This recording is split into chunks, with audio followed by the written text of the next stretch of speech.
بسم اللہ الرحمن الرحیم نحمدہ و نصلی علی رسول الکریم۔ پیارے بچوں، کل کچھ چیزوں کی بات چیت ہوئی، آپ نے اس کو پھر ریکیپ بھی کر لیا۔ بعد میں بات کر رہا تھا 2 ہجری میں جو غزوات اور سرایا، میں نے آپ کو دونوں کا فرق بتایا تھا کہ غزوہ کس کو کہتے ہیں جس میں نبی کریم صلی اللہ علیہ وسلم خود تشریف لے کر گئے ہوں، اس کو کہتے ہیں غزوہ، اور اس کی جمع ہے غزوات۔ اور جس میں آپ نے کسی اور کو بھیجا ہو اس کو سریہ کہتے ہیں، اور اس کی جمع ہے سرایا۔ آپ کی زندگی میں تقریباً 27 غزوات ہوئی ہیں، 27 ایسی جنگیں ہوئی ہیں کافروں کے ساتھ، ایسا 27 جہاد ہوئے ہیں جس میں آپ نے خود شرکت فرمائی ہے، اور تقریباً کوئی 40 کے لگ بھگ ایسے لشکر آپ نے بھیجے ہیں کہ جس میں آپ خود نہیں گئے، کسی اور کو امیر بنا کے بھیجا۔ اچھا جی، اسلام کا جو پہلا لشکر بھیجا گیا ہے، پہلا لشکر، اس کا نام ہے سریہ حمزہ۔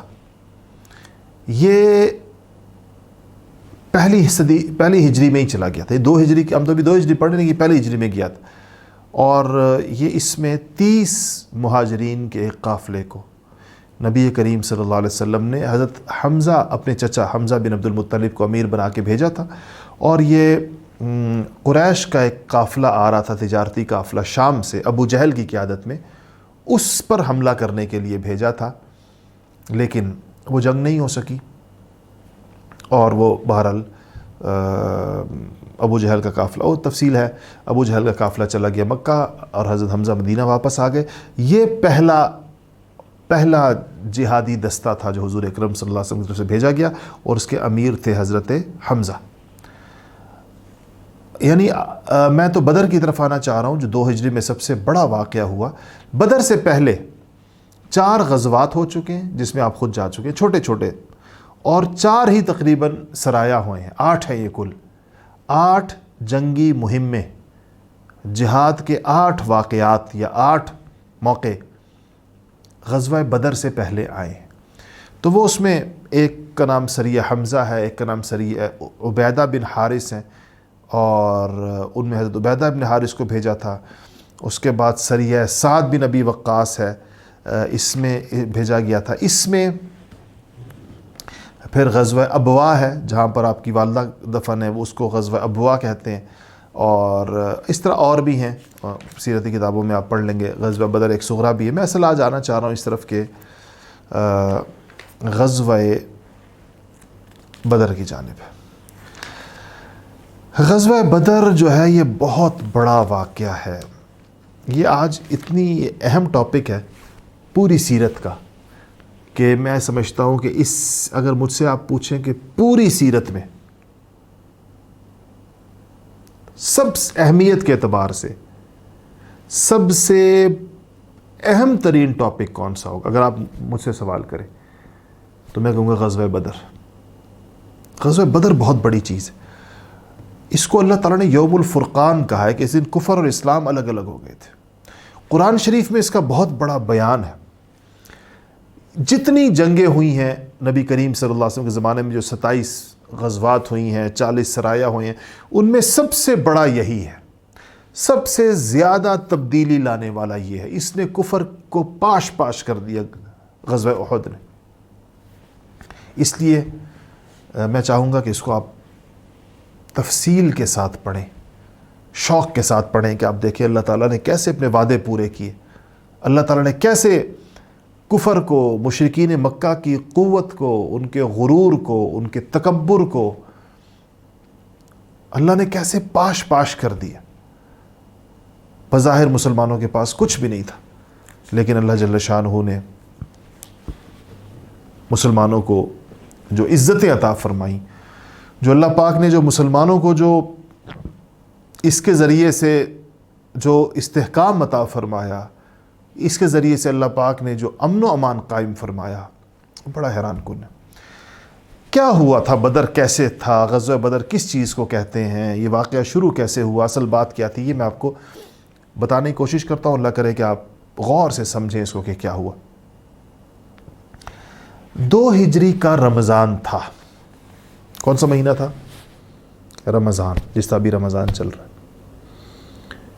نبی کریم صلی اللہ علیہ وسلم کو یہ اطلاع ملی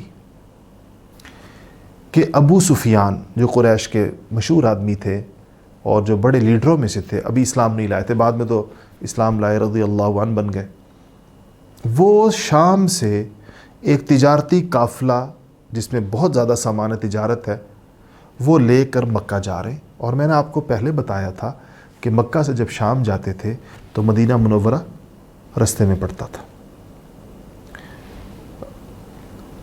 یہ بات پہلے ہو چکی ہے.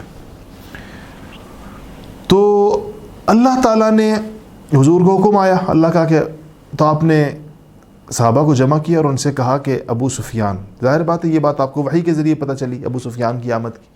آپ نے کہا کہ ابو سفیان کا تجارتی قافلہ. اچھا، ایک تجارتی قافلہ ہوتا ہے، ایک جنگی لشکر ہوتا ہے، یہ 2 الگ الگ چیزیں ہوتی ہیں، آپ نے یاد رکھ رہے ہیں. تجارتی قافلے کا مطلب کیا کہ اس میں سامان تجارت ہے، پیسے ہیں اور جو کچھ شام سے لے کر آ رہے ہیں وہ ہے. اپنا سامان جو جا کے شام میں بیچا ہے اس کے پیسے بھی ہوں گے اور شام سے جو سامان لے کر آ رہے ہیں وہ سامان ہوگا. تو آپ کو پتہ چلا کہ یہ آ رہا ہے اور مدینہ کے پاس سے گزرے گا.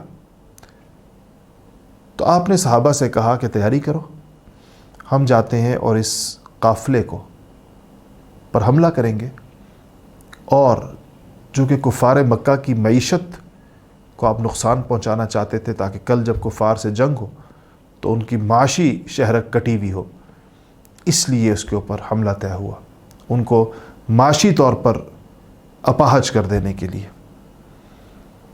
تو آپ نے کہا صحابہ سے کہ چلو اس کے لیے. تو سب کے ذہن میں یہ تھا کہ تجارتی قافلہ ہے، اس کے ساتھ چند ایک گارڈز ہوں گے، ان کے ساتھ ان کے چند محافظین ہوں گے، کوئی لمبی چوڑی جنگ تو آئے گی نہیں. جنگ تو ہوتی ہے جنگی لشکر کے ساتھ. اس لیے بس جو تیاری تھی اس کے ساتھ نکل آئے، کوئی زیادہ اہتمام کی ضرورت نہیں محسوس ہوئی. اب صحابہ نے تیاری کر لی، نکلے. ابو سفیان، جن کو ہمیں اب رضی اللہ عنہ کہنا چاہیے، اب تو بعد میں تو مسلمان ہو گئے تھے، اس وقت تک نہیں ہوئے تھے، تو وہ بہت ہوشیار آدمی تھے. انہوں نے یہ کیا کہ ان کو اندازہ تھا کہ ایسا نہ ہو کہ ہمیں رستے کے اندر مسلمان پکڑ لیں اور مال قبضہ کر لیں. تو انہوں نے ایک بندے کو پیسے دے کر اور تیز سواری دے کر کہا کہ تم مجھ سے پہلے مدینہ پہنچو اور تم جا کر دیکھو کہ کئی مسلمان تیاری تو نہیں کر رہے ہمارے اس قافلے کو پر حملہ کرنے کی. تو اس نے جا کر جب پتہ کیا تو اس کو اطلاع ملی، ان کو اطلاع مل گئی ابو سفیان کو کہ حضور تو نکل رہے ہیں لشکر لے کر. اس نے پھر ایک بندے کو پیسے دے کر جلدی سے تیز رفتار سواری پر بٹھایا اور کہا جاؤ مکہ اور مکے والوں سے کہو کہ ہمارے قافلے پر حملہ ہونے والا ہے، پہنچو فوراً. مکہ والے، مکہ میں خبر پہنچی. اچھا، اس تجارتی قافلے میں مکہ کے ہر بندے کا کوئی نہ کوئی سامان تجارت تھا، ہر ایک کی انویسٹمنٹ تھی اس کے اندر. یہ خبر پہنچی تو مکہ میں تو ہنگامہ مچ گیا. اور ابو سفیان مکہ میں، وہ ابو جہل مکہ میں تھا، اس نے تو اس سارے ایونٹ کو، اس سارے موقع کو لیڈ کیا. اس نے کہا چلو جی تیاری کرو اور زبردست قسم کی تیاری کرو. تو مکہ میں خوب دھوم دھام کے ساتھ تیاری شروع ہو گئی، اور ہر گھر سے لوگ تیار. اور قریش کی، مشرکین مکہ کی جو ٹاپ لیڈرشپ تھی، عتبہ اور شیبہ، اس کا بیٹا ولید اور امیہ ابن خلف اور ابو جہل، اور سب تیار ہو گئے نکلنے کے لیے. اچھا، یہ رمضان کی 12 تاریخ تھی یعنی کہ 12 رمضان تھا جب نبی کریم صلی اللہ علیہ وسلم 313 لوگوں کو لے کر نکلے بے سر و سامانی کے ساتھ. بے سر و سامانی کا پتہ ہے کہ عالم تھا کہ صرف 2 گھوڑے تھے. مجاہد کتنے تھے؟ بندے کتنے تھے؟ 313. گھوڑے کتنے تھے؟ 2. اونٹ کتنے تھے؟ 70. اور 3 بندوں کو ایک اونٹ پر سوار کیا جاتا تھا. اچھا، اس لشکر میں 3 جھنڈے تھے. ایک جھنڈا حضرت علی مرتضیٰ شیر خدا کے پاس تھا. ایک جھنڈا مصعب ابن عمیر جن کو مدینہ بھیجا تھا سب سے پہلے دعوت کے لیے، ان کے ہاتھ میں تھا. ایک کسی انصاری صحابی کے ہاتھ میں تھا. اچھا، یہاں جب یہ پہنچے تو نبی کریم صلی اللہ علیہ وسلم نے 2 بندوں کو بھیجا کہ جاؤ دیکھ کر آؤ کہ ابو سفیان کا لشکر، ابو سفیان کا تجارتی قافلہ کہاں سے جا رہا ہے. اچھا، یہ تو ادھر کا حال ہے. ادھر مکہ مکرمہ میں خوب تیاری ہوئی. میں نے بتایا سارے سرداران قریش نکل آئے اور بڑا لشکر انہوں نے تیار کیا. اچھا، اس کے بعد کیا ہوا کہ یہ جو نبی کریم صلی اللہ علیہ وسلم نے جن 2 بندوں کو بھیجا تھا کہ جا کر ابو سفیان کے تجارتی قافلے کی وہ کرے، معلومات کرے، تو انہوں نے آ کر بتایا کہ قریش کا تو ایک اور لشکر چل پڑا ہے، مکہ سے چل پڑا ہے. اور وہ تو اب تو تجارتی قافلہ تو الگ ہے، تو مکہ سے بہت بڑی تیاری کے ساتھ اس تجارتی قافلے کو بچانے کے لیے ابو جہل ایک بہت بڑا لشکر لے کر آ رہے ہیں. تو نبی کریم صلی اللہ علیہ وسلم نے وہاں صحابہ کی سچویشن یہ ہو گئی کہ یہ نکلے تھے تجارتی قافلے پر حملہ کرنے کے لیے اور رستے میں مدینہ سے نکل آئے ہیں. اب انہیں پتہ چلا ہے کہ مکہ سے ایک بہت بڑا لشکر جرار تمام بڑے بڑے لڑنے والوں کے ساتھ اور بڑے بڑے لوگوں کے ساتھ اور پوری تیاری کے ساتھ اور اس کے ساتھ وہ نکل آیا. اب کیا کرنا؟ نبی کریم صلی اللہ علیہ وسلم نے صحابہ کو جمع کیا، نئی سچویشن ان کو بتائی کہ ہم تو بڑا ایزی لے رہے تھے کہ ابو سفیان کا تجارتی قافلہ ہے، اس میں تو کوئی زیادہ لڑنے والے نہیں ہوں گے، اس پہ حملہ کرنا ہے. یہ تو بہت بڑی جنگ سامنے آ گئی. مکہ سے تو بہت بڑی تیاری کے ساتھ لوگ آ گئے. اب کیا کرنا ہے؟ اب تم لوگوں کیا خیال ہے؟ ہماری تو کوئی تیاری نہیں ہے. پتہ ہے سب کو صحابہ نے اس موقع پر بہادری اور حضور اکرم صلی اللہ علیہ وسلم کی بات ماننے کی زبردست مثالیں قائم کی. سیدنا ابوبکر صدیق رضی اللہ تعالیٰ عنہ کھڑے ہوئے اور کہا، زبردست تقریر کی، یا رسول اللہ جیسے آپ کہیں گے ویسا ہوگا، آپ کے لیے ہماری جانیں حاضر ہیں، ہم ڈریں گے نہیں، خوفزدہ نہیں ہوں گے، اور جہاں آپ ہمیں کہیں گے ہم لڑیں گے، ہم خالی ہاتھ لڑیں گے، ہر طرح سے لڑیں گے. آپ نے خوشی کا اظہار کیا. پھر عمر فاروق کھڑے ہو گئے، انہوں نے زبردست قسم کی تقریر کی، اس سے بھی آپ صلی اللہ علیہ وسلم خوش ہوئے. پھر حضرت مقداد بن اسود کھڑے ہوئے اور انہوں نے کہا کہ یا رسول اللہ ہم آپ کے ساتھ ہیں، ہم بنی اسرائیل والا کام نہیں کریں گے جنہوں نے اپنے نبی سے کہا تھا کہ آپ لڑیں جا کر اور آپ کا اللہ لڑے، ہم سے تو یہ لڑائی نہیں ہوتی، ہم وہ کام نہیں کریں گے، ہم تو آپ کے ساتھ، آپ سے آگے ہوں گے انشاءاللہ ہم. تو اس کے بعد حضور اکرم صلی اللہ علیہ وسلم نے، ان کے الفاظ تھے حضرت مقداد ابن اسود کے کہ یا رسول اللہ ہم آپ کے دائیں طرف سے بھی لڑیں گے، ہم آپ کے بائیں طرف سے بھی لڑیں گے، ہم آگے سے بھی لڑیں گے، ہم پیچھے سے بھی لڑیں گے، جیسے آپ کہیں گے، ہم آپ کے تیروں میں سے تیر ہیں جہاں پر آپ ہمیں چلانا چاہیں گے. تو وہ حضرت عبداللہ ابن مسعود کہتے ہیں جب حضرت مقداد ابن اسود نے یہ تقریر کی، نبی کریم صلی اللہ علیہ وسلم کا چہرہ مبارک میں نے دیکھا خوشی سے کھلا ہوا تھا اپنے صحابہ کی اس جانثاری کو دیکھ کر.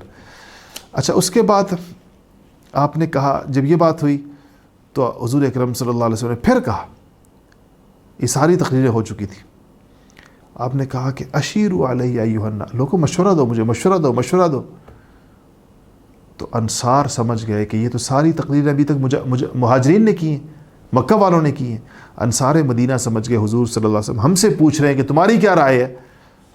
تو سعد ابن معاذ، میں نے جن کا ذکر کرتا رہتا ہوں، میں نے کہا تھا ان کا نام یاد رکھیں، وہ کھڑے ہو گئے. انہوں نے کہا رسول اللہ آپ کا اشارہ ہماری طرف ہے، شاید انصار سے آپ پوچھنا چاہتے ہیں. کہا رسول اللہ ہم آپ پر ایمان لائے ہیں، اور یا رسول اللہ ہم نے آپ کی تصدیق کی ہے، اس بات کی گواہی دیتے ہیں ہم لوگ کہ جو آپ لائے ہیں وہی حق ہے. یا رسول اللہ ہم آپ کی اطاعت، آپ کی بات ماننے اور آپ پر اپنی جان قربان کرنے کا عہد کر چکے ہیں، ہم نے بیعت کی آپ کے ہاتھ کے اوپر. یا رسول اللہ آپ مدینہ سے کسی اور ارادے سے نکلے تھے، تجارتی قافلے کے پر حملے کی نیت سے. یہ ایک اور شکل سامنے آ گئی اللہ کی طرف سے کہ اب ایک بڑی جنگ سامنے آ گئی ہے. تو یا رسول اللہ آپ جس سے دشمنی کرنا چاہیں ہم اس سے دشمنی کریں گے، آپ جس پر حملہ کرنا چاہیں ہم اس پہ حملہ کریں گے، آپ جس سے جنگ کرنا چاہیں ہم اس کے ساتھ جنگ آپ کو ہمارے جتنے مال کی ضرورت ہو یا رسول اللہ آپ ہمارا جو مال لے لیں گے ہم اس پر زیادہ خوش ہوں گے بنسبت جو آپ چھوڑ دیں گے. اور یا رسول اللہ آپ ہمیں جہاں ایک دور دراز جگہ کا نام لیا کہ اگر آپ وہاں تک بھی ہمیں چلنے کا کہیں گے ہم وہاں تک بھی جائیں گے. اور کہ یا رسول اللہ قسم ہے اس ذات پاک کی جس نے حق دے کر آپ کو بھیجا، یعنی اللہ تعالیٰ کی قسم ہے جس نے آپ کو بھیجا ہے، آپ اگر ہمیں کہیں گے کہ سمندر میں کود جاؤ ہم سمندر میں کود جائیں گے اور ہم میں سے ایک شخص بھی پیچھے نہیں رہے گا. اور یا رسول اللہ ہمیں اللہ نے جنگ کرنے کی صلاحیت دی ہے، ہمیں لڑائی کا پتہ ہے کیسے ہوتی ہے، ہم ایسے لڑیں گے کہ آپ کی آنکھیں ٹھنڈی ہو جائیں گی. کہتے ہیں کہ جب یہ تقریر انہوں نے کی کہا حضور اکرم صلی اللہ علیہ وسلم اتنے خوش ہوئے کہ آپ کو بہت زیادہ مسرت ہوئی. اور یہاں سے یہ ایک طرح سے چل پڑی. اچھا مکہ میں ایک عجیب بات ہوئی. مکہ میں حضور صلی اللہ علیہ وسلم کی ایک پھپھی تھی، ان کا نام تھا عاتقہ بنت عبد المطلب. انہوں نے ابھی وہ جو بندہ ابو سفیان نے بھیجا بندہ کہ جاؤ جا کے مکہ والوں کو بتاؤ کہ ہم پر حملہ ہونے والا ہے، جلدی لشکر لے کے نکلو. وہ بندہ ابھی مکہ پہنچا نہیں تھا کہ حضرت عاتقہ نے دیکھا خواب میں کہ ایک اونٹ پر سوار ایک بندہ آیا ہے اور آ کر کہتا ہے کہ اے غدارو، مکے والوں کو کہہ رہا ہے، یہ خواب ہے، اے غدارو، او غدارو یعنی اللہ اور اس کے رسول کے غدارو، دشمنوں نکلو اپنی قتل گاہوں کی طرف، نکلو اس جگہ جہاں پر تمہیں قتل کیا جائے گا اور جہاں پر تمہیں لٹا دیا جائے گا اور تمہیں پچھاڑ دیا جائے گا. تو کہتی ہیں کہ وہ اس کی عجیب سی آواز ہے، سارے مکہ کو یہ کہہ رہا ہے. تو کہتی ہیں کہ اس کے گرد لوگ جمع ہو گئے، میں نے دیکھا خواب میں. تو وہ اپنا اونٹ، اس کے اونٹ پر آیا تھا، اونٹ لے کر مسجد حرام میں گیا، وہاں پر بھی جا کے یہ آواز دے رہا ہے کہ او غدارو، او اللہ رسول کے دشمنوں، نکلو 3 دن کے اندر نکلو اور اس جگہ پہنچو جہاں پر تم سب کو قتل کیا جائے گا، اپنی قتل گاہوں کی طرف چلو. کہتی پھر میں نے دیکھا کہ وہ ادھر سے حرم سے مکہ بیت اللہ سے گیا اور وہ جو بیت اللہ کے بالکل قریب پہاڑ تھا بالکل ساتھ، اس کو جبل ابی قبیس کہتے، اس کے اوپر چلا گیا، اس پر چڑھ گیا اور ادھر سے جا کر اس نے ایک بڑی چٹان جو ہے وہ نیچے پھینک دی مکہ کے گھروں کی طرف. وہ چٹان نیچے آ کر چوری چوری ہو گئی اور اس کے ٹکڑے مکہ کے ہر گھر کے اندر چلے گئے، اس طرح سارے گھروں کے اندر تقسیم. یعنی مکہ کا کوئی گھر ایسا نہیں تھا جس میں اس چٹان کا ٹکڑا نہ گیا. یہ خواب دیکھا حضرت عاتقہ نے، حضور کی پھپھی ہیں. بیشتر لوگوں کا خیال یہ کہ ایمان نہیں لائی تھی اس لیے مکہ میں تھی، اگر ایمان لائی ہوتی تو مدینہ میں ہوتی. انہوں نے اس کا ذکر اپنے بھائی حضرت عباس سے کیا، وہ بھی ابھی تک مسلمان نہیں ہوئے تھے، مکہ میں ہی تھے، بدر میں گئے تھے تو بعد میں بدر کے بعد مسلمان ہوئے. کہا کہ بھائی میں نے یہ خواب دیکھا، عاتقہ نے کہا، اور مجھے ایسے لگتا ہے کہ اس مکہ والوں پر کوئی بڑی مصیبت آنے والی ہے. حضرت عباس نے کہا کہ لیکن اس خواب کا ذکر کسی سے نہ کرنا. تو حضرت عباس کی جو دوستی تھی وہ ولید بن عتبہ سے تھی، عتبہ کا بیٹا تھا ولید، اس سے انہوں نے ذکر کر دیا. انہوں نے جا کے اپنے والد عتبہ سے ذکر کر دیا. تو عتبہ نے کہیں اور ذکر کر دیا، جو بات نکل جاتی ہے.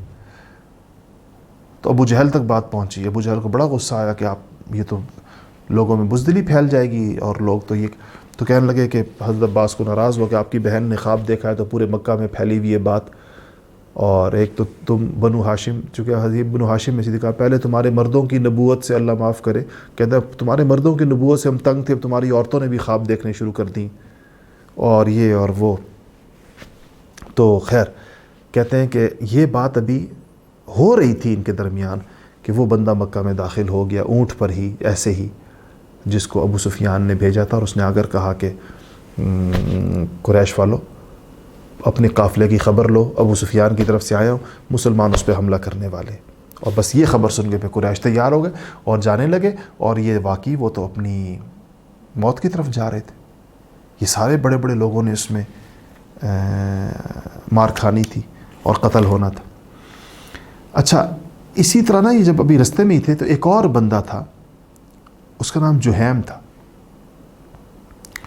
اس نے یہ خواب دیکھا کہ ابھی رستے میں تھے، لوگ نکلے تھے قریش، کہ ایک شخص ہے وہ گھوڑے پر سوار ہے اور اس کے پاس بھی ایک اونٹ ہے، اور وہ آیا اور ہمارا جو ہم نے جہاں پر پڑاؤ کیا ہے وہاں پر آ کر وہ کھڑا ہوا اور کہتا ہے کہ عتبہ ابن ربیعہ قتل ہوا، شیبہ ابن ربیعہ قتل ہوا، ابو جہل قتل ہوا، امیہ ابن خلف قتل ہوا، فلاں قتل ہوا، فلاں قتل ہوا، فلاں قتل ہوا. ایک ایک کا نام لے رہا ہے قریش کے سرداروں میں. یہ خواب دیکھ رہا ہے وہ بندہ جہیم. اور پھر کہتے ہیں اس کے، وہ تو خود گھوڑے پر تھا، ساتھ اس کے اونٹ تھا، تو اس نے اپنے اونٹ کو ایک برچھا مارا، ایک اس نے نیزہ مارا اپنے اونٹ کو. اس کے اونٹ کا زخمی ہو گیا، خونم خون ہو گیا لہو. پھر اسے چھوڑ دیا اس اونٹ کو. اونٹ اس لشکرگاہ کے اندر بھاگا اور ہر خیمے کے اندر اس کا خون گرا، ہر خیمے میں اس کا خون گرا. یہ خواب بھی کسی نے جا کے ابو جہل کو بتا دیا، بڑا ناراض ہوا، کہتا ہے کہ یہ تم لوگوں نے کیسی باتیں تم لوگ کر رہے ہو، اسے تو سب لوگ وہ ہو جائیں گے، بزدل ہو جائیں گے یا بھاگ جائیں گے. تو اس نے کہا کل جب جنگ ہوگی پہنچنے دو میدان تک، آپ تم لوگوں کو پتہ چل جائے گا تمہارے ان خوابوں کے بعد کہ کیا ہوتا ہے. اچھا یہ تو ادھر سے جا رہے ہیں. حضور اکرم صلی اللہ علیہ وسلم جن لوگوں کو بھیجا تھا نا ابو سفیان کے قافلے کی جاسوسی کے لیے، تو وہ بدر کے قریب پہنچے، اور اب وہ سوچ رہے ہیں کہ ہم کس سے پوچھیں کہ ابو سفیان کا قافلہ کدھر ہے. تو دو عورتیں چلتی ہوئی نظر آئیں ادھر ہی اسی علاقے کی مقامی. تو آپس سے باتیں کر رہی تھی، کہتی وہ قافلہ آنے والا ہے. جب ایک کہہ رہی تھی میرا قرضہ واپس کرو، دوسری سے کہہ رہی تم نے مجھ سے قرضہ لیا ہوا ہے پیسے واپس کرو. دوسری کہتی وہ قافلہ ایک آ رہا ہے قریش والوں کا اور فلانی جگہ پر ہے، یہاں پر پہنچ جائے گا وہ فلانے وقت میں، تو اس میں کوئی مزدوری وغیرہ کروں گی تو مجھے پیسے ملیں گے تو تمہارا قرضہ دے دوں گی. انہوں نے سن لیا جن دو کو حضور نے بھیجا تھا. تو جب یہ انہوں نے سنا تو وہ تیزی سے وہاں سے آئے حضور کو بتانے کے لیے. اچھا یہ جس چشمے پر گئے تھے نا جہاں کھڑے ہو کر انہوں نے یہ بات سنی تھی، ادھر ہی ابو سفیان بھی اپنے قافلے سے آگے آگے چل رہے تھے اور آئے اس جگہ دیکھنے کے لیے کہ یہاں کوئی بندہ تو نہیں آیا تھا ہمارے حالات پوچھنے کے لیے. تو اس چشمے پر ایک بابا بیٹھا ہوا تھا. ابو سفیان نے اسے پوچھا کہ یہاں کوئی یثرب سے کوئی بندہ تو نہیں آیا تھا ہمارا پوچھنے کے لیے؟ اس نے کہا بندے کا تو مجھے نہیں پتہ، یثرب سے آیا تھا یا نہیں آیا تھا. سے دو آدمی یہاں پر آئے تھے، کچھ دیر بیٹھے رہے اور چلے گئے، پتہ نہیں وہ کہاں سے آئے تھے، کس کے آدمی تھے. تو ابو سفیان نے دیکھا کہ وہاں پر اونٹ کی مینگنیاں پڑی ہوئی ہیں، ان کے اونٹ کی، وہ جو آئے تھے دونوں. اتنے ذہین تھے ابو سفیان، اتنے سمجھدار تھے.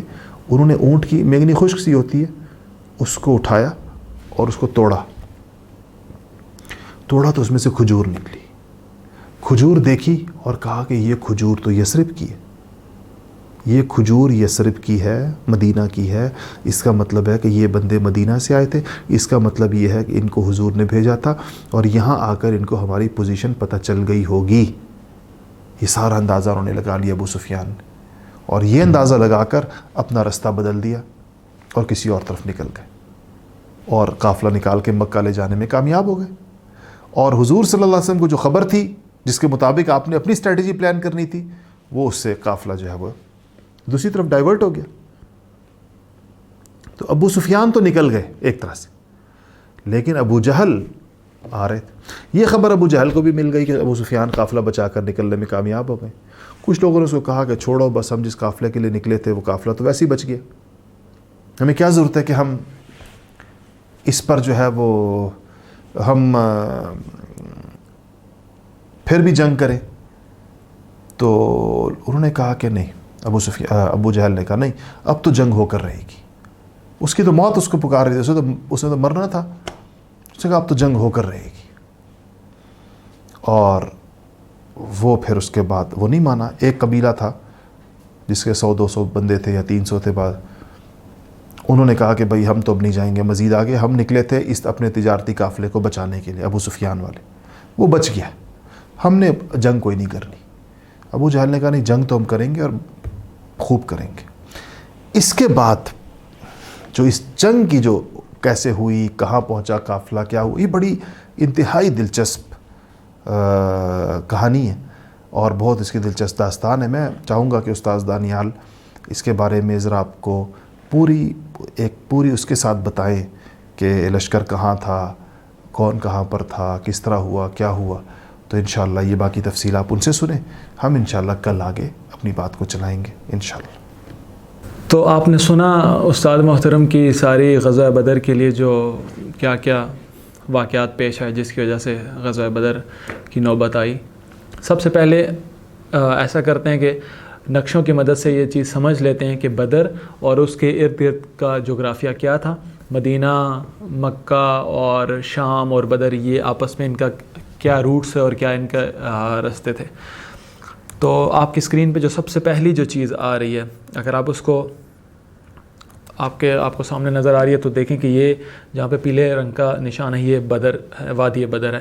یہ چاروں طرف سے پہاڑوں میں گھری ہوئی ہے. دائیں طرف پہ پتھریلے پہاڑ ہیں اور سمندر کی طرف بائیں طرف جو ہیں وہ دوسرے مٹی ریت کے.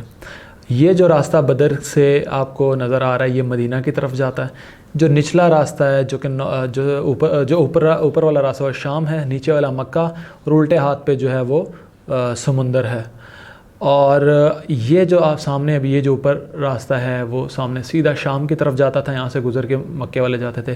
وہ سامنے جو آپ کو نیلی پٹی نظر آ رہی ہے یہ سمندر ہے. بالکل بدر جو ہے وہ ساحل پہ ہے, سمندر ساتھ ہی ہے. اور اگر اس کو بالکل دوسری جانب اگر گھما کے دکھایا جائے جو کہ شام کے بالکل مخالف سائڈ ہے تو وہ سامنے مکہ ہے. اور یہ ادھر سے تجارتی کاروان گزر کے جاتے تھے. اس کو تھوڑا سا زوم آؤٹ کر کے آپ کو اس کی تفصیلات دکھاتے ہیں. یہ بدر ہے اور وہ سامنے آپ کو نظر آ رہا ہے یہ بدر, اور یہ سامنے مکہ. تو مکہ سے جب آئیں گے تو بدر آئیں گے, اور یہ دیکھیں ساحلی پٹی ہے پوری. اور اسی طرح سے بالکل عین مکہ کے بالکل الٹی جانب, بدر سے مکہ سامنے کی طرف ہے اور بالکل الٹی جانب اگر آپ کو دکھاؤں تو شام ہے. شام آپ نے یہ بات ذہن میں رکھنی ہے کہ بلاد الشام یہ آج والا سیریا نہیں ہے, بلکہ اس کے اندر 5 ممالک ہیں جس کے اندر جارڈن, اردن, لبنان اور سیریا, موجودہ سیریا, فلسطین اور عراق کا کچھ حصہ. اور وہ آپ کو سامنے جس طرح اردن نظر آ رہا ہے اور فلسطین نظر آ رہا ہے, تو یہ دیکھیں کہ بالکل بدر درمیان میں پڑتا ہے کہ جب وہ وہاں سے آتے تھے قریش تو ادھر سے گزر کے جاتے تھے. یہ آپ کو سامنے دیکھیں شام اور لبنان اور اردن اور جو فلسطین ہے وہ نظر آ رہا ہے. تو یہ دیکھیں بالکل جو ہے وہ یہاں سے بدر سے آتے تھے, گزرتے گزرتے ادھر چلے جاتے تھے شام کی طرف. یہ ان کا سال میں ایک تجارتی قافلہ جو ہے یہاں سے گزر کر جاتا تھا. اور یہ دائیں جانب بالکل بدر سے کیا ہے مدینہ. یہ تقریباً 150 کلومیٹرز کا فاصلہ ہے بدر سے مدینہ تک کا. اور یہ ایک رفلی ایک جو ہے وہ روٹ کی نشاندہی کی گئی ہے رسول اللہ صلی اللہ علیہ وسلم نے جو اختیار کیا بدر آنے کے لیے. اچھا, اب اگر آپ اگلی اس تصویر میں دیکھیں گے تو آپ کو زیادہ آسانی سے نظر آئے گا. یہ اوپر پیلے رنگ کا جو ہائی لائٹڈ ایریا یہ سارا جو ہے وہ شام ہے, بدر سے دائیں جانب پہ مدینہ ہے اور بالکل نچلی طرف مکہ ہے. ایک دوسری تصویر دیکھتے ہیں. یہ اگر آپ کو سمجھ آئے تو دیکھیں مدینہ سے یہ وہ روٹ ہے جو کہ رسول اللہ صلی اللہ علیہ وسلم نے اختیار کیا. آخر میں اس میں کچھ تبدیلی ہے لیکن یہی مدینہ بالکل جو ہے بدر کے دیکھیں عین سامنے ہے. اگلی تصویر پہ چلتے ہیں. یہ ایک اور اینگل سے ہے, اس سے آپ کو مزید تفصیل واقع جو ہے وہ واضح ہوگی کہ یہ بدر کے الٹی جانب مکہ, دائیں جانب شام اور بالکل اس طرف جو ہے مدینہ ہے جہاں پہ پیلے رنگ کا نشان لگا ہوا ہے. ایک اور روٹ ان کا دیکھتے ہیں. یہ اگر آپ کو تصویر نظر آ رہی ہے تو بدر سے مکہ کا راستہ ہے. اب آپ دیکھیں کہ ساحلی پٹی ہے, الٹے ہاتھ کے اوپر چونکہ وہ جو ہیں وہ پتھریلے پہاڑ ہیں اونچے, تو ان کے اندر سے گزرنا قافلوں کے لیے ایک بہت دشوار کام ہے. اس کے بجائے وہ ساحلی پٹی کے ساتھ ساتھ مکہ والے ادھر بدر آتے تھے, یہ وہ اس کا روٹ ہے. اور مزید اگر آپ آگے دیکھیں, اب بدر سے آگے شام کس روٹ پہ جاتے تھے وہ آپ کے سامنے ہے. یہ بھی دوبارہ وہی بات ہے کہ ساحلی پٹی ہے, پہاڑوں کے اندر سے نہیں گزرتے تھے دائیں سائڈ سے, اس لیے بدر کے اندر سے ہو کے جاتے تھے. اور لمبے قافلوں کے اندر جب راستے میں ایسے شہر جہاں پر پانی میسر ہو وہاں سے گزر کے جاتے تھے تاکہ ان کے لیے سہولت ہو پانی کے لیے, کھانے پینے کے لیے, تو ایسے مقامات سے گزر کے جاتے تھے. اکثر مدینہ سے بھی ہو کر جاتے تھے. یہ ایک اور تصویر ہے جس سے آپ کو مزید چیزیں واضح ہوں گی. اب دیکھتے ہیں کہ رسول اللہ صلی اللہ علیہ وسلم نے کون سا والا روٹ اختیار کیا مدینہ سے.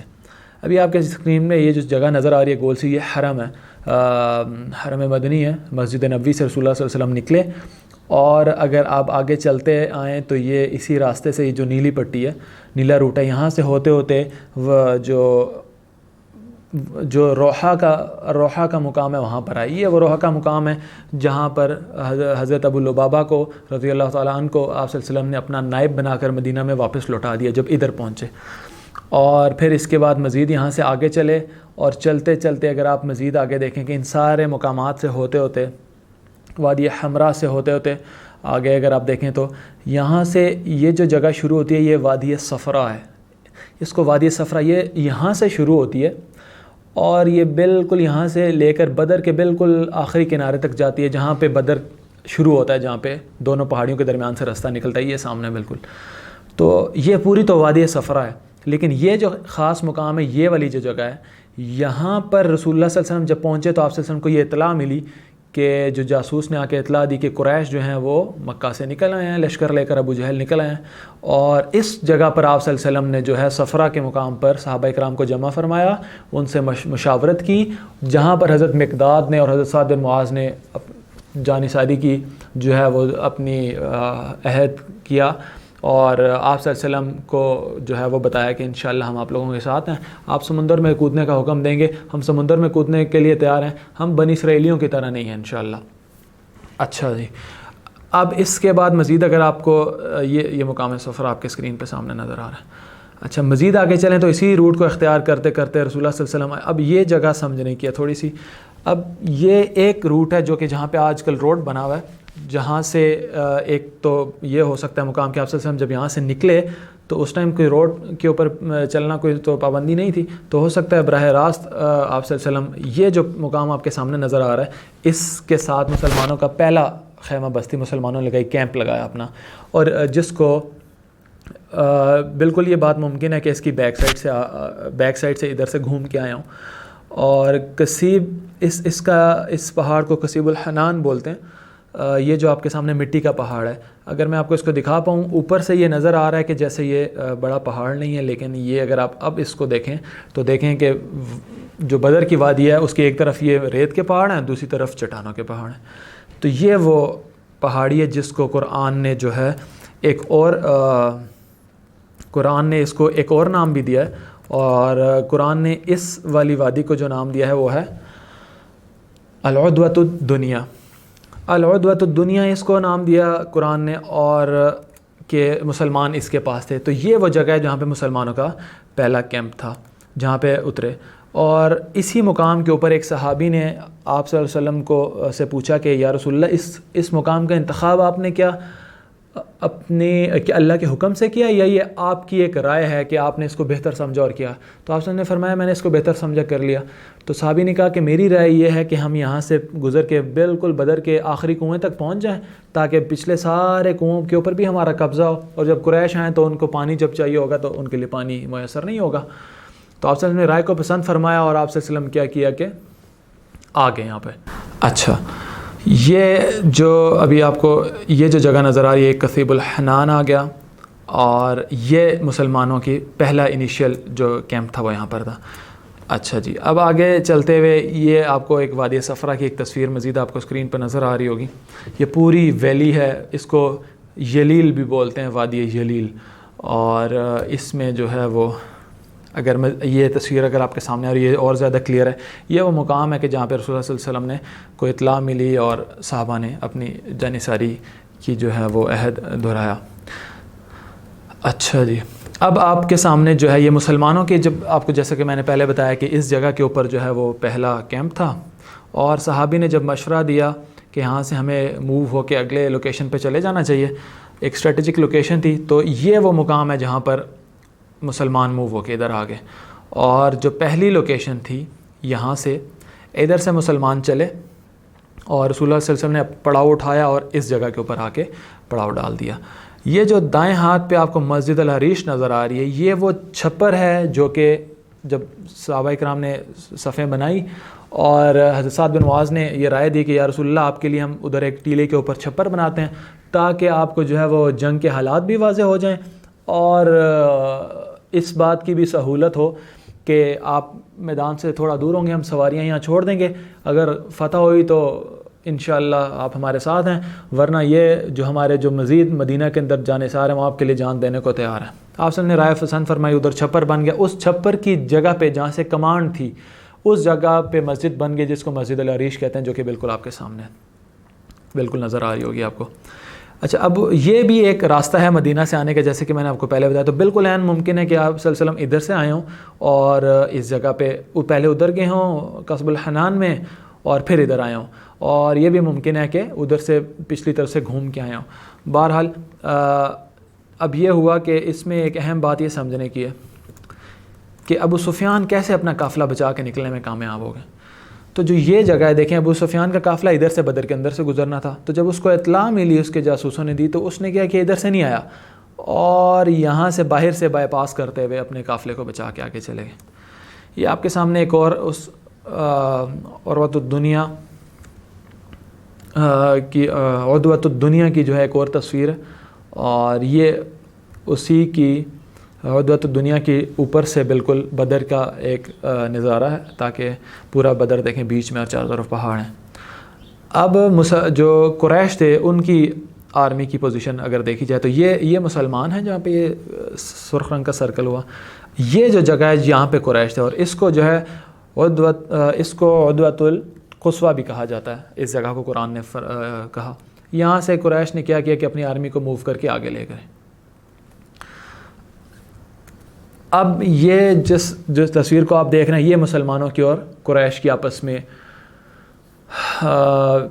لشکر کے وہ ہیں، دیکھیں دائیں ہاتھ پہ مدینہ، اوپر کی طرف شام، نیچے مکہ، اور یہ جو سرخ رنگ کا کیمپ ہے یہ خیمے ہیں مشرکین کے، سبز مسلمانوں کے ہیں، اور دو صفیں لگی ہیں، جہاں پہ سبز جھنڈا وہاں پہ رسول اللہ صلی اللہ علیہ وسلم، وہی عریش کا مقام ہے، اور یہ جو سرخ ہے یہ ابو جہل ہے، اور یہ صفیں دونوں کی آمنے سامنے ہیں۔ اب یہاں سے جو بات اہم ہے سمجھنے والی کہ رسول اللہ صلی اللہ علیہ وسلم نے اس کے بعد کیا کیا کہ جب صفیں سیدھی کروائیں تو صفیں سیدھی کرتے ہوئے یہ ہوا کہ آپ صلی اللہ علیہ وسلم کے ہاتھ میں تیر تھا اور آپ صلی اللہ علیہ وسلم ساروں کی صفیں سیدھی کرتے جا رہے تھے، تو ایک صحابی تھوڑے سے صف سے آگے نکل کے کھڑے ہوئے تھے، تو آپ صلی اللہ علیہ وسلم نے تیر سے ان کے پیٹ میں پش کیا کہ وہ صف میں ہو جائیں، تو انہوں نے کہا یا رسول اللہ آپ تو انصاف کرنے والے بنا کر اللہ نے بھیجا ہے، تو آپ نے تو مجھے تکلیف پہنچائی ہے، میں تو اس کا بدلہ لوں گا۔ تو آپ صلی اللہ علیہ وسلم نے اپنے پیٹ سے چادر ہٹائی اور کہ وہ بدلہ لے لیں، تو صحابی جو ہیں وہ لپٹ گیا آپ صلی اللہ علیہ وسلم کے ساتھ، اور آپ صلی اللہ علیہ وسلم کو بوسہ دیا اور فرمایا کہ یا رسول اللہ کیا پتہ یہ آخری ملاقات ہو، اور اس کے بعد جو ہے میں یہ چاہتا ہوں کہ اگر ہماری جو آخری ملاقات ہو ایسے ہو کہ میرا اور آپ کا جسم آپس میں جڑے ہوئے ہوں۔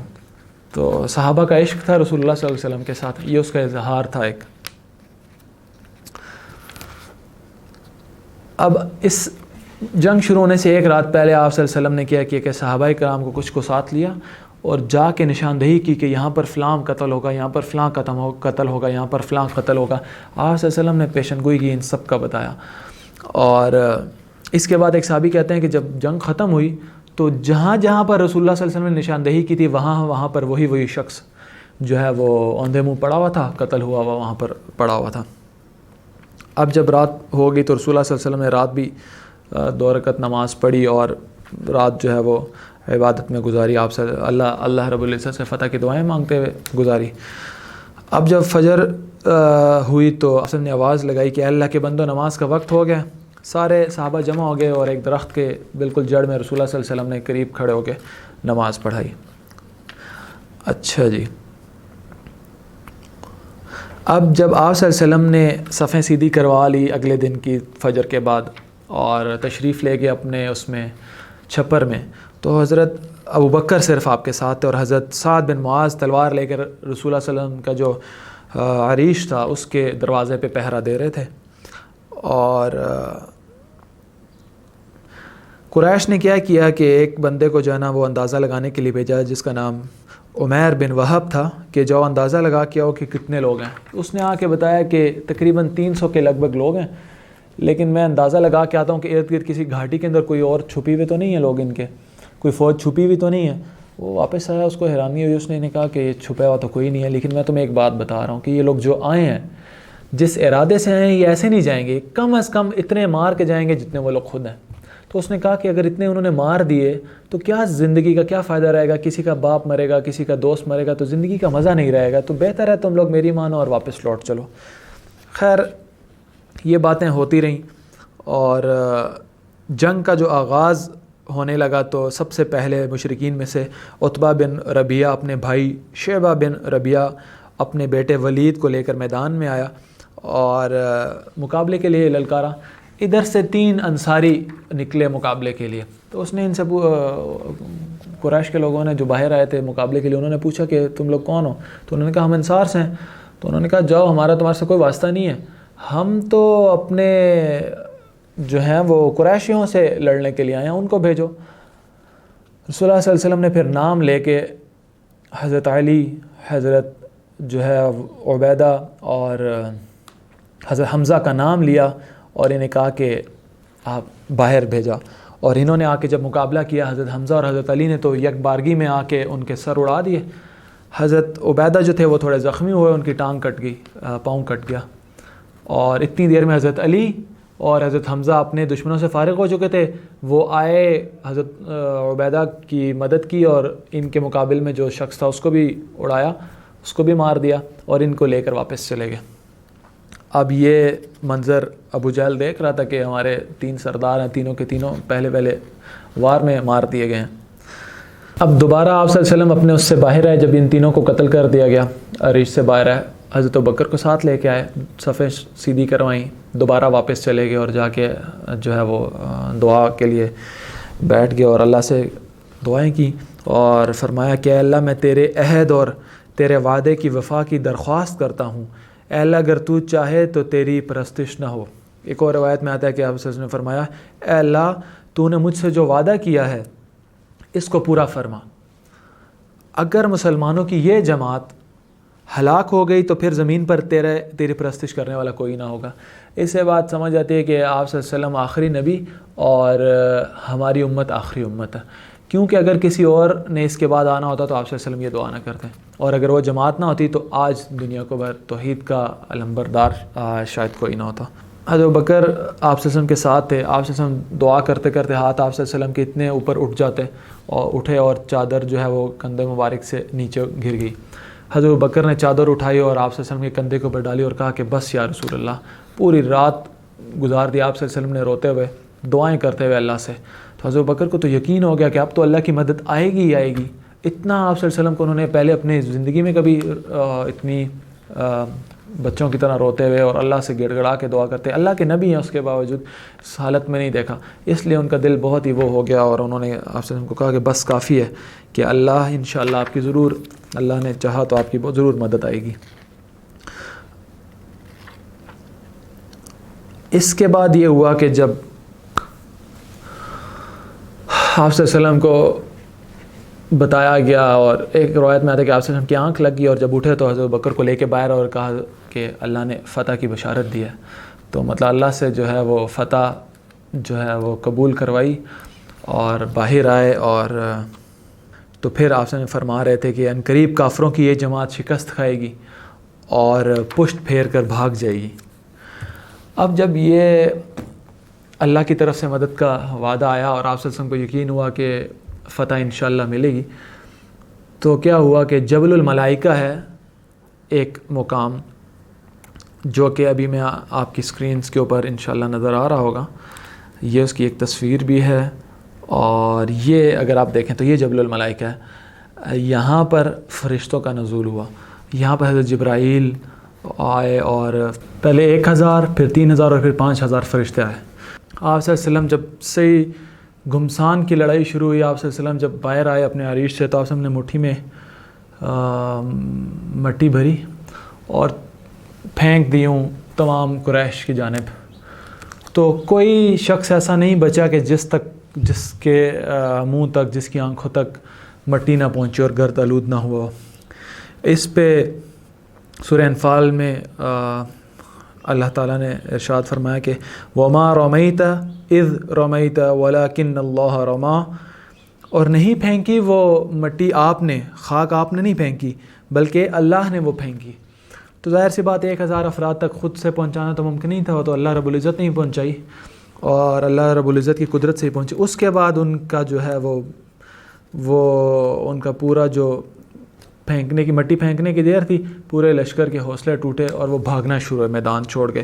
صحابہ اکرام نے جب بھاگتے ہوئے دیکھا, وہ پکڑ کے کسی کو قتل کر رہے ہیں, کسی کو قید کر رہے ہیں, شروع کر دی.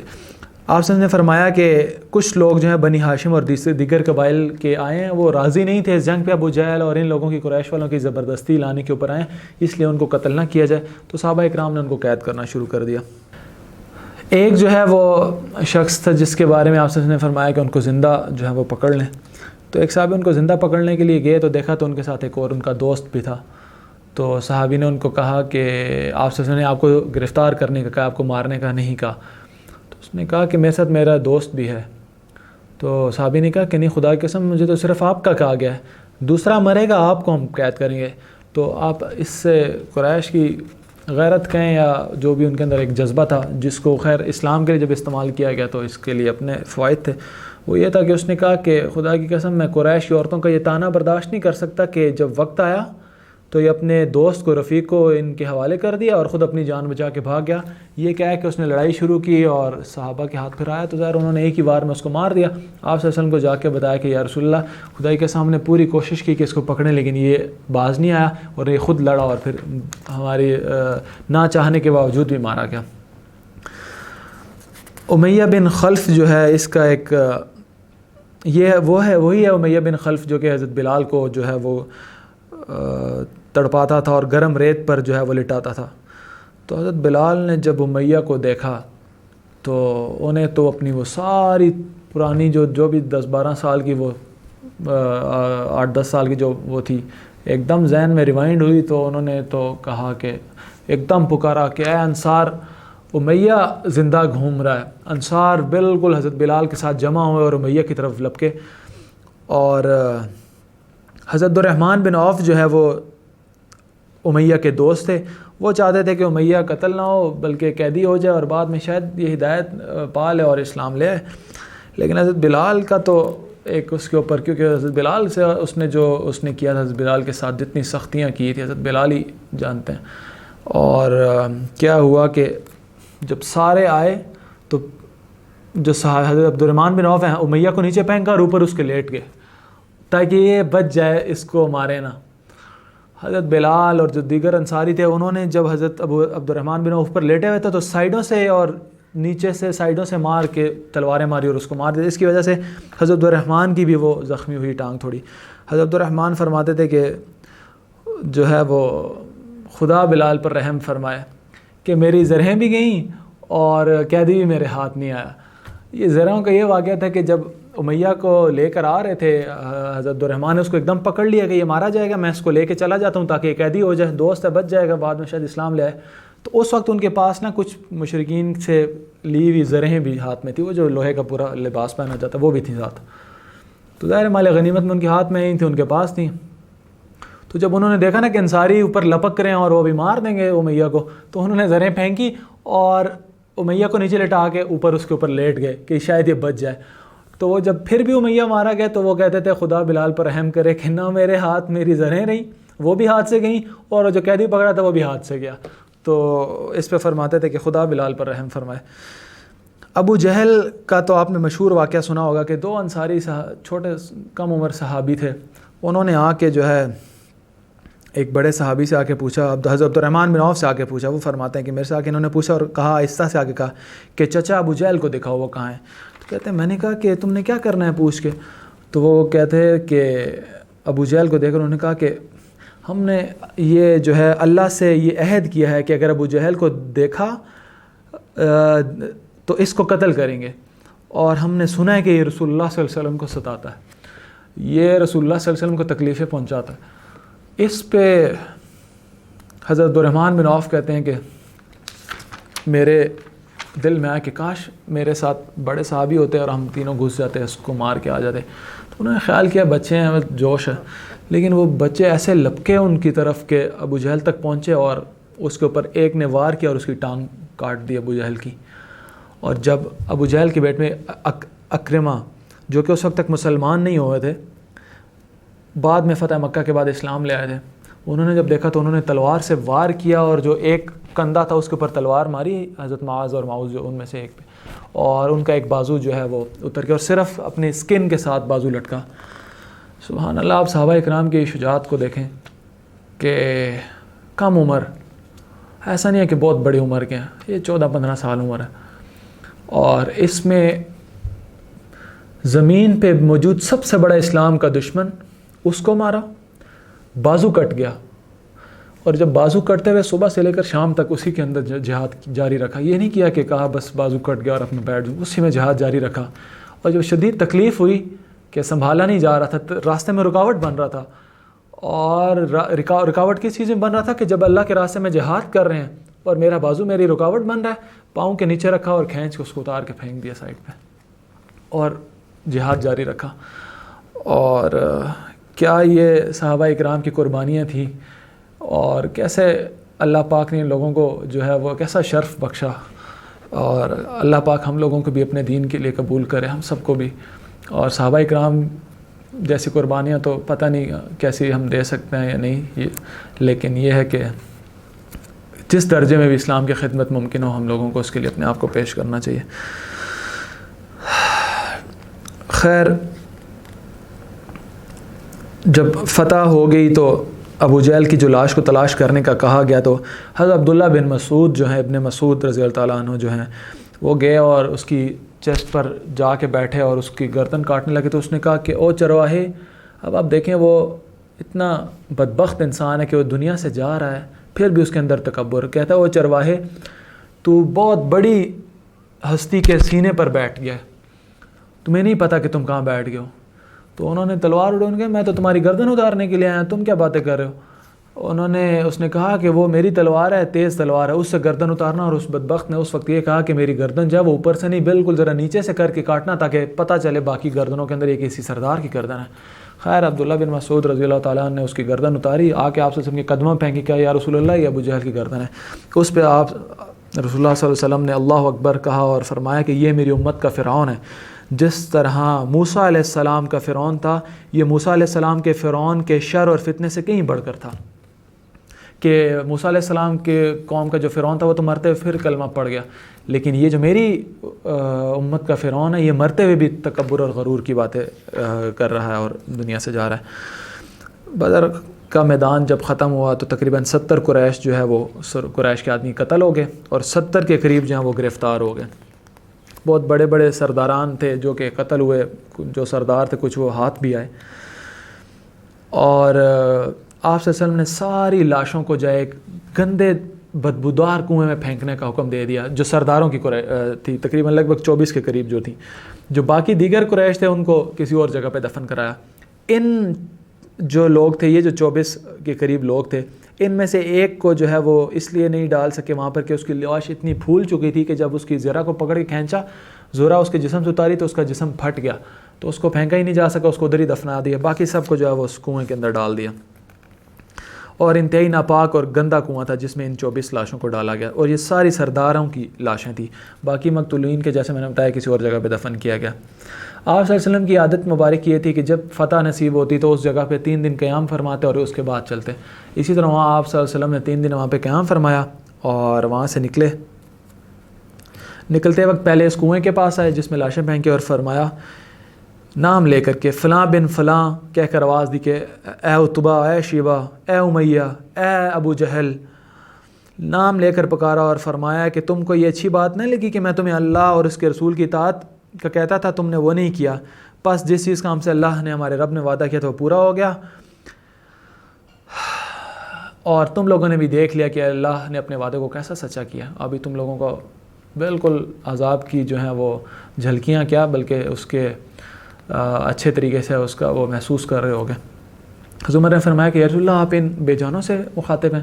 اس پہ رسول اللہ صلی اللہ علیہ وسلم نے فرمایا کہ یہ تم سے زیادہ میری بات بہتر طریقے سے سن رہے ہیں کہ اللہ اس وقت ان کو میری بات یہ سنا رہے ہیں۔ واپسی کے اوپر دوبارہ مقام روحہ جو میں نے آپ کو بتایا، جب وہاں پر پہنچے تو آپ صلی اللہ علیہ وسلم کو کچھ مسلمان ملے۔ آپ نے مدینہ میں واپس خوشخبری بھجوا دی تھی کہ فتح ہو گیا، تو مسلمان بڑی خوشی سے نکل کے آئے آگے، اور مقام روحہ پہ پہنچ کر آپ صلی اللہ علیہ وسلم کو جانا وہ فتح کی مبارکباد دی۔ اب جو قیدی آئے بدر کے، ان کے بارے میں مشورہ ہوا کہ ان کا کیا کیا جائے۔ حضرت بکر آپ نے مشورہ مانگا، حضرت عمر نے کہا کہ یا رسول اللہ ان سب کو قتل کیا جائے۔ دوبارہ آپ صلی اللہ علیہ وسلم نے کہا کہ ان کے اوپر اللہ نے آپ کو غلبہ دیا ہے، اس کے اوپر مشورہ دیں۔ پھر حضرت عمر نے کہا کہ یا رسول اللہ ان سب کو قتل کیا جائے۔ تیسرا پھر آپ صلی اللہ علیہ وسلم نے فرمایا، تو حضرت بکر نے کہا کہ یا رسول اللہ فدیہ لے کے ان کے چھوڑ دینا چاہیے۔ خیر مشورے میں یہ بات طے ہوئی تو آپ صلی اللہ علیہ وسلم کو یہ بات پسند آئی تو مشورہ اس پہ ہو گیا۔ لیکن آپ دیکھیں کہ ایک روایت میں آتا ہے کہ حضرت عمر نے فرمایا کہ یا رسول اللہ ہر ایک کو اس کا قریبی عزیز اس کو دیں کہ وہ اس کی گردن مارے، مجھے میرے رشتہ دار دیں، علی کو عقیل دیں، اور ہر ایک اپنے اپنے رشتہ دار کی گردن کو اڑائے۔ اس پہ خیر مشورے میں تو کوئی اور بات طے ہوئی تھی، اس پہ جب مشورہ طے ہو گیا تو قرآن کی آیات آپ کے اوپر وہی نازل ہوئی، اور اللہ نے فرمایا کہ کسی نبی کے لیے یہ لائق نہیں کہ اس کے پاس قیدی آئیں یہاں تک کہ ان کو قتل کرے اور زمین میں خوب ان کا خون بہائے۔ تم دنیا کا مال و منال چاہتے ہو اور اللہ آخرت کی مصلحت چاہتا ہے، اور اللہ غالب اور حکمت والا ہے۔ جب فدیہ لینے کا کیونکہ مشورے میں طے ہو چکی تھی بات، اس لیے اس کو واپس نہیں لیا گیا، لیکن پسند اللہ نے حضرت عمر کی حضرت سعد بن معاذ والی رائے کو پسند فرمایا۔ 3 اسباق ہیں جو کہ بدر سے ہمیں ملتے ہیں، جس میں سے سب سے پہلی یہ ہے کہ فتح اللہ کی ہے، فتح اللہ کی ہے، کوشش مسلمانوں کی ہے، مومنین کی ہے، اور جو فتح ہے وہ اللہ کی ہے، جیسے بدر میں ہوا۔ اور اس پہ اللہ نے یہ بات سورہ آل عمران میں کہی بھی کہ ویسے نارملی کیا ہوتا ہے کہ جب جیتی جاتی ہے تو جو فوج ہوتی ہے اس کے سپاہیوں کو اپنے سکلز کے اوپر، اپنی ٹیکنالوجی کے اوپر فخر اور غرور ہوتا ہے، جبکہ مسلمانوں کے اندر یہ معاملہ نہیں ہے۔ تو ہمیشہ یہ ہو جائے جس مرضی حال میں ہو، ٹیکنالوجی میں کم، تعداد میں کم، اور باقی جتنے بھی اسباب ہوتے ہیں اس میں کمی، کمزور، ہر کیا چیز تھی جس میں آپ کے غالب ہیں، سوائے ایمان کی کوئی چیز غالب نہیں تھی، اور اللہ رب العزت نے فتح نصیب فرمائی کیونکہ خالص توکل اللہ پہ تھا۔ ایک اور چیز یہ کہ جو موجودہ وسائل ہوں، دوسرا سبق یہ بچ کہ جو موجودہ وسائل ہیں، توکل کا مطلب یہ نہیں ہے کہ ہم گھر میں بیٹھ جائیں اور ہم کہیں کہ اللہ ہمیں فتح دے دے، ایسے نہیں ہوتا، سنت اللہ نہیں ہے یہ۔ اللہ کی سنت یہ ہے کہ اپنے بس میں جو ہے جتنے اویلیبل ریسورسز ہیں، جو اسباب ہیں، ان کو آزمائیں، اپنی جان کھپائیں، اور جب ہم اپنی جان کو کھپا دیں گے اور اللہ سے مانگیں گے، جیسے بدر میں رسول اللہ نے کیا، جب نکل کے وادی صفرا تک آ گئے اور پتہ چلا کہ مشرکین آ رہے ہیں، اس وقت پر جو کچھ اویلیبل تھا اس کو لے کے میدان میں اترے، سب کچھ سامنے رکھا، اور پھر رات پوری گڑ گڑا کے اللہ کے سامنے دعا کی کہ یا اللہ آپ پہ توکل ہے، آپ کے علاوہ کوئی فتح نہیں دے سکتا۔ یہ تو سنت اللہ کو پورا کرنے کے لیے اسباب لانا ضروری تھے، پہنچ گئے، ورنہ اللہ تو اس چیز پر قادر ہیں کہ کن کریں اور سارا لشکر تباہ ہو جائے، لیکن یہ دنیا دار الاسباب ہے، اسباب کے ساتھ چلتی ہے، تو یہ سنت اللہ ہے۔ دوسرا یہ بات ہے کہ توکل کا ہرگز یہ مطلب نہیں ہے کہ عمل نہیں کرنا اور ہم نے بیٹھ جانا اور کہیں جی اللہ فتح دیتا ہے، ایسے نہیں ہوگا۔ توکل کا بلکہ مطلب یہ ہے کہ اپنے اویلیبل ریسورسز، اپنی جان کھپا دیں کام کے لیے، اور پھر آخر میں ہر وقت ہی آخر میں بھی اللہ کے ساتھ اللہ پہ توکل ہو کہ یا اللہ یہ کام آپ نے کرنا ہے، محض آپ کے فضل سے ہوگا، کسی کی کوئی اس کے اندر بہت ہی کوئی وہ نہیں ہے، ہمت نہیں ہے کہ کوئی بہت بڑا کوئی عقل مند ہے اور بہت بڑا کوئی حکیم انسان ہے جو کہ وہ ایک چیزیں کر رہا ہے، ایسا نہیں، محض اللہ کے فضل سے یہ چیزیں ہوتی ہیں۔ ایک تو یہ بات، دو باتیں یہ ہوگی۔ اگلی بات دوسری یہ ہے کہ ہمیشہ اللہ، اس کے رسول کی اور مسلمانوں کی وفاداری، کہ بدر میں دیکھیں حضرت بکر مسلمانوں کی طرف ہیں، بیٹا عبد الرحمن جو اس وقت مسلمان نہیں ہوئے تھے مشرکین کی طرف سے ہیں، اور جب وہ مسلمان ہو گئے تو بعد میں کہا کہ والد صاحب کو کہا کہ اے ابا جان، بدر کے دن آپ کئی دفعہ میری تلوار کے نیچے آئے، میں نے باپ سمجھ کے آپ کو چھوڑ دیا۔ اب آپ جواب، سبحان اللہ، حضرت بکر کا جواب سنیں ذرا۔ حضرت بکر نے فرمایا ہے کہ خدا کی قسم اس دن اگر تم میری تلوار کے نیچے آتے تو میں تمہیں اڑا دیتا، کیونکہ اس دن تو میرے بیٹے نہیں تھے، اس دن تم اسلام کے دشمن تھے اور اس تک اسلام کی دشمنی میں میدان میں اترے ہوئے تھے۔ اس وقت تو کسی کی وفاداری کسی کے بیٹے کے ساتھ کیسے ہو سکتی ہے؟ تو جو اہل ایمان ہیں ان کی وفاداریاں اللہ، اس کے رسول اور مسلمانوں کے ساتھ ہوتی ہیں ہمیشہ، چاہے جتنی مرضی قسمہ پرسی کی حالت کے اندر ہوں۔ بدر میں کیسی حالت تھی مسلمانوں کی شروع میں، فتح تو اللہ رب العزت نے عطا فرمائی، لیکن حالت دیکھنے سے 313 کہاں، 1000 کہاں، 2 گھوڑے ہیں ٹوٹل، لڑنے کے لیے تلواریں پوری نہیں ہیں اور 1000 سے مقابلہ کر رہے ہیں، لیکن ایمان کی دولت ہے۔